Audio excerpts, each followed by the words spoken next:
Eto na mga kapatid, manunood po tayo ng balita ngayon. Ito'y galing sa Pinas Balita TV. Eto na, nakaharma na. Ping Lacson, walang takas.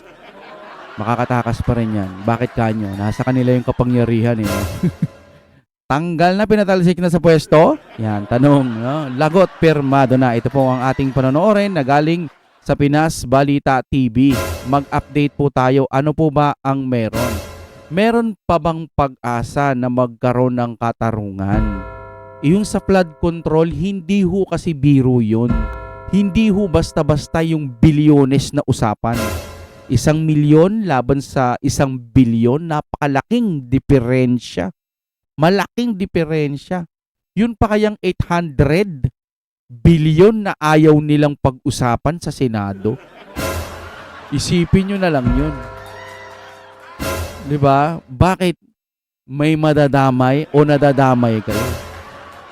Mukhang nabigyan na ata no ng supina itong 18 Marines. Nauna pa sila. Wala talaga no. Alam nyo, napakalinaw naman na nakikita na ho natin kung sino talaga yung may mga kasalanan sa pamamagitan po ng kanilang ginagawa. Ang problema natin, nasa kanila yung kapangyarihan. Kaya tayo masid-masid na lang hanggang sa dumating ang pagkakataon na makamit natin ang tagumpay. Walang iba kung hindi dapat si BP Sara ang maupo. Kasi kung hindi mauupo si BP Sara o yung mga kaalyado, pero hanggat maaari dapat Duterte ang maupo, ano? Walang kahihinatnan ito. Madali silang masilaw sa salapi. Si BP Sara hindi nasilaw, kaya nila ginaganyan. Okay na mga kapatid? Ipi-play na po natin ito kung trip nyo na may kasamang reaction video. Panoorin na ho natin ito ng sabay-sabay. Nasa description yan. Sorry. Pinas Balita TV. Alam nyo dati magkakakombinasyon to eh. Pinas Balita TV tsaka sa Pinas News Insider. Nabobosesan ko kasi parang nag-combine sila noon eh. Okay. Here we go. Ito ang nakakagulat. Viral na trending sa mundo ng social media ang di umano'y balitang hindi na namin masikmura. Ito ang maring pahayag ni Walter Manalansan, isa sa mga nagpakilalang ex-marine at dati umano nagtatrabaho kay Zaldico sa panayam kay Jessica Soca ugnay na controversial affidavit ng grupo na naglalaman ng mabibigat na aligasyon. Ay kay Manalansan, hindi na raw nila kayang tiisin ang mga umano'y irregularidad ng kanilang nasasaksihan, particular ang sinasabing pagdadala ng mali-malitang pera na di umano'y napupunta sa ilang matatas na opisyal ng personalidad. Sa kabila ng pagkwestiyon sa kanilang kredibilidad, kabilang ang mga pahayag mula sa ilang ahensya hinggil sa kanilang service records na nindigan ng grupo na totoo ang kanilang salaysay. Nang tanongin sila ni Jessica So kung handa silang harapin ang anumang kahihinatnan ng kanilang paglalantad, malinaw ang kanilang sagot. Yes ma'am, hanggang kamatayan po. Ayun nga, parang may nabalitaan pa po ako. Mukhang tinalikuran ito o hindi papansinin ng ombudsman itong itong ipinasa ng mga 18 Marines. Ngayon, iniisip ko nga saan pa ba tayo tatakbo? Halimbawa, may nakita tayong mali ng gobyerno. Saan pa tayo tatakbo? 'Di ba? Alam na wala na, 'di ba? Kayo sa tingin niyo Supreme Court? Supreme Court dinuduro-duro lang halos ni ni taga-kabila 'di ba? Mas marunong pa yung mga komedyante kaysa sa judge o kaya sa mga attorney, no? Ganun sila Kaya iniisip ko, sabi ko, may pag-asa pa ba itong Pilipinas sa ngayon? O maghihintay na naman tayo ng eleksyon kung magkakaroon ng dayaan? Diba? Grabe yung nangyayari sa Pilipinas ngayon. Diba? Ito bilyones na ayaw nilang pansinin. Samantalang doon po na supot yung kanilang mga ebidensya kay BP Sara, pinipilit nilang asikasuhin. Ito, nandoon yung mga ebidensyo. May mga picture pa. 800 billion. Ang laki nun. Tapos, magiging sarswela lang daw. Kaya wag na raw pagkaksayahan. Ulul ba sila? Diba? Natatakot sila kasi madadamay sila. Kaya ayaw nilang paimbestigahan ito sa Senado. Ngayon, saan pa tayo? Wala na, di ba? Nahirapan. Kayo, mga kapatid, comment kayo. Sino pa ba ang pwede natin takbuhan, no, dito sa ating human earth? Grabe, no? Ganyan ho, nagagawa ng salapi. Biruin mo yung 800 billion na yon. Kung totoong sa kanila yon, kung 2026 budget pa, saan nila po, saan yun ka? Saan dadalhin yun? Isipin nyo nga, mga kapatid, paano na? GG tayo dito, putik yan. Halimbawa, halimbawa lang naman, military, mga sundalo, may pinakapinuno dyan. Bigyan lang yan halimbawa ng, ito, 50 million, sa'yo na yan. 100 million kung ayaw mo. Pagtanggol mo lang ako. Huwag yung mga, mga Duterte na yan, bigyan kita 150 million. Mapapalunok ka siguro yung no? Yung pinaka-leader ng Armed Forces of the Philippines, kung sakasakali lang. Buong sundalo, bibigyan ko kayo ng 1 billion, maghati-hati kayo. Pucha, saan ka pa? Kaya ako, ito'y vision ko lang, sariling pag-iisip ko lamang ito na paano na ang Pilipinas kung nasisilaw lamang sila sa salapi? Sino bang pinaglilingkuran nila? Taong bayan o yung mga tao dun sa palasyo? Di ba ang hirap? Kawawang Pilipinas. Kaya kung gusto nyo mag-like na kayo, ha? Papindot ho ng like. Maraming salamat po. Makikisuyo lang. Kasi yung subscriber ko po, 400k. Ang taas nun. Tapos, nasira ho yung algorithm natin. Siguro program yun sa YouTube. Nagpalit kasi ako ng pangalan. Kung magla-like kayo dyan, mga kapatid, malaking tulong yun para maibalik po yung sigla ng ating channel. No, maraming salamat at ituloy na natin ito. Yan ang ilalaban po namin. Pero bago ang lahat, mga Kapinas, kung bago ka pa lamang sa channel namin, ay huwag mong kalimutan mag-subscribe at paki-click na rin ang notification bell para mas maging updated ka pa lalo sa lahat pa ng bagong videos na i-upload namin. Tapos kung yung internet mo mabagal, kung ako sa inyo, eto na. Kung gusto nyo naman ng mura na at mabilis na internet, nandito na ang Fiber ni Juan. Maaasahan. Kaya tawag na. Baka meron na sa inyong lugar ang Fiber ni Juan. Shoutout sa aking boss, si Sir Brent. Sir Brent, dinadaan ko lang po sa biro pero someday makakabayad din ako ng utang. Tagal na ng utang ko doon kay Sir Brent.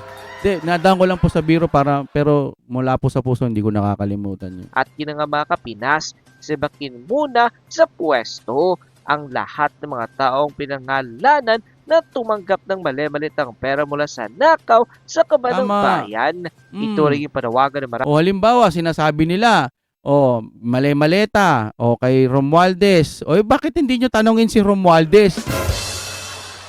Tangin na naman, tanongin nyo naman yan. Hindi yung tinatago nyo.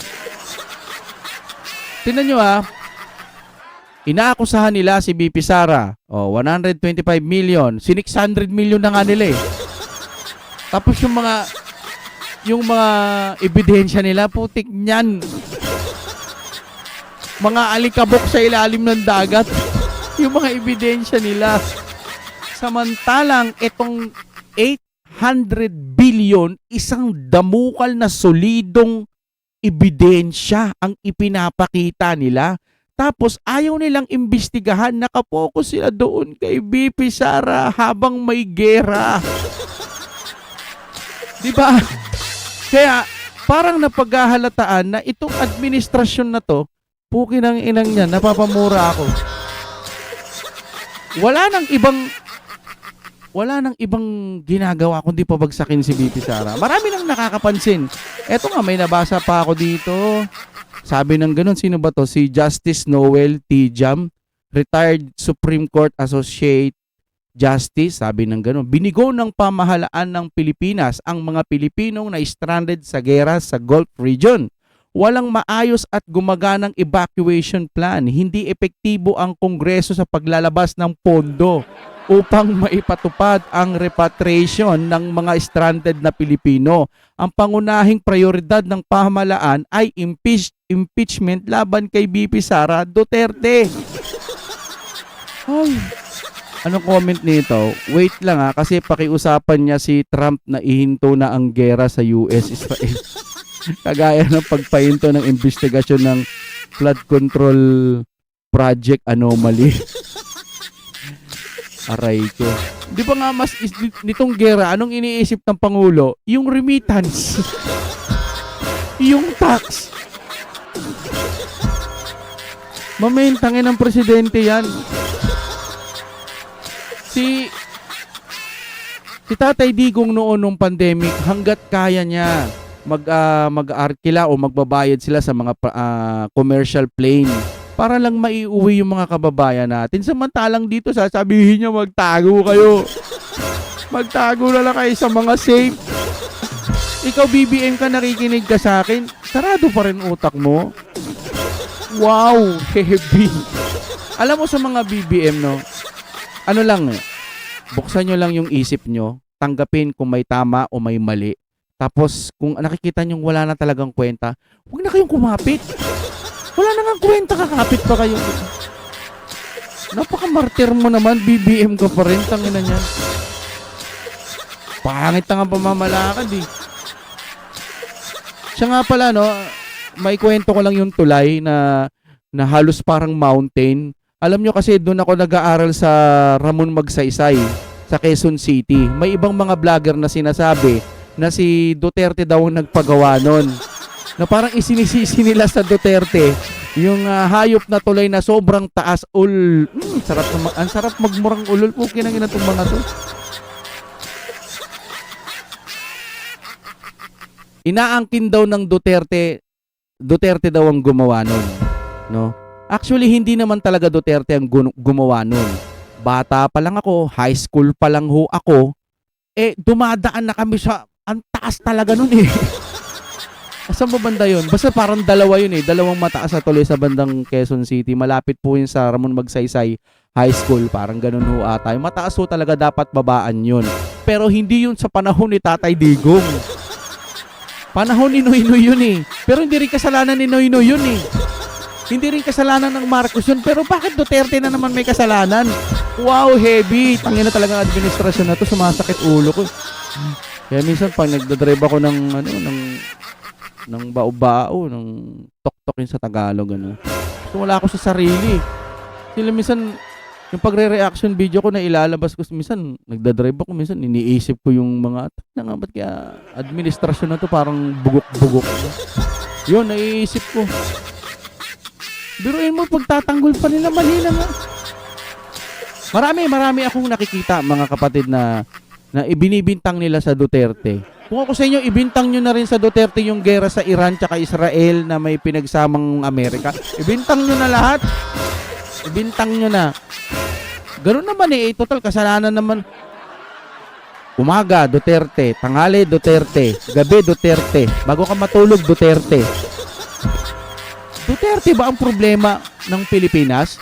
Di ba ang problema ng Pilipinas, nagugutom ang mga bata? Nagugutom. Maraming mga mahihirap, maraming mga walang trabaho, napakaliit ng sweldo. Tapos ngayon may gera. Ano ginagawa? Impeach si BP Sara. Wow, heavy talaga. Heavy. Okay, tuloy-tuloy na tayo mga kapatid ha. Dire-diretso na natin to. Kami sa ating mga kababayan matapos ng panindigan ng X or 18X Marines ang kanilang testimonya na talagang totoo ang kanilang sinabi na marami ang mga nakaw po ngayon sa pwesto ang tumanggap ng pera mula sa nakaw sa kabanang bayan. Ayon pa sa official report nilabas ng Ambalita ngayon sa kanilang official Facebook account, nakahanda po kami hanggang kamatayan, ilalaban po namin. Ito ang matining pahayag ng grupo ng mga nagpakilalang dating Marines matapos silang tanungin ni Jessica Soho kung handa silang harapin ang anumang posibleng mangyayari kaugnay ng kanilang affidavit. Sa gitna ng controversy, bumabalot sa kanilang isinusumiting salaysay na naglalaman ng aligasyong may ilang matataas na opisyal na personalidad umanong tumanggap ng mali-malitang pera. Diretsahan nilang sinabi na handa silang panindigan ang kanilang mga sinabi anumang mga kapalit. Tanong, handa ba kayo? Sa panayam binanggit ni Soho na may nauna ng lumanta sa Senado na si Orly Guteza, ngunit ito umano'y binakbakan dahil dito ay diretsahan ang tanong ni Soho kung handa ba sila sa posibilidad na mangyari sa kanilang parehong sitwasyon. Sagot ng grupo, sabay-sabay at walang pag-alinlangan, yes ma'am, hanggang kamatayan po yan, ilalaban po namin. End quote. Matapos nga lumabas sa balitang ito ay umani agad ang samot-saring comment at reaksyon mula sa marami sa ating mga kababayan at marami nga sa kanila ngayon ang hindi napigilan kanilang sarili na maglabas ng kani-kanilang hininga at komento sa mundo ng social media. The netizens posted, "Kayo ang makabagong bayani mga 18 Marines. Tunay na may katuturan ang inyong pantindig para sa katotohanan at katarungan. Kahit mahirap ay patuloy kayong lumalaban hanggang kamatayan. Talaga ang laban." Sana po. Na-appreciate po namin yan, mga matatapang naming mga Marines. No, sana po, magtuloy-tuloy po yung laban ninyo. Kung may pamilya kayo, itago nyo na. Baka yan ho ang pag-initan eh. Siguro naman ho, nung lumabas po kayo ngayon, bilib na bilib ako dyan sa mga yan. Sana nabigyan nyo na ng plano, magandang mga plano. Okay mga kapatid, ngayon naman, ay i-post ko na lang dyan, no? Okay naman na siguro dyan. Meron lang ako nakita dito, kasi post ni Harry Roque, sabi ng ganun, 30 Indonesian national stranded in Abu Dhabi, repatriated on a repatriation flight. Sabi ng ganun, Abu Dhabi, a total of 30 Indonesian national stranded in Abu Dhabi have finally resumed their journey home on a repatriation. Puro repatriation. Ang ibig sabihin mga kapatid, nakagawa sila ng paraan para yung mga kababayan nila doon po sa mga na-stranded ay maiuwi nila sa pamamagitan ng eroplano. Parang may narinig pa ako yung Korea din. At ewan ko iba kung nagpadala na. Bakit dito sa Pilipinas, putya, sasabihin lang ng presidente, magtago kayo sa ligtas. Bailad na lang daw. Ay, nako, wala. Kung BBM ka pa rin, hindi ako galit sa'yo. Bahala ka sa buhay mo, ha? Yan ang gusto mo. Okay, maraming salamat sa inyong panonood. Mag-like po kayo sa ating video, napakalaking bagay po sa akin yan. Mag-subscribe kayo, siguro yung mga ibang subscriber ko hindi na nakakaabot sa kanila itong pagbablog ko. Sana po makakalabit ho natin sa pamamagitan ng pag-like, napakalaking tulong na po sa amin yan. Maraming salamat sa inyong panonood and break it down. Oh my God, we're back again.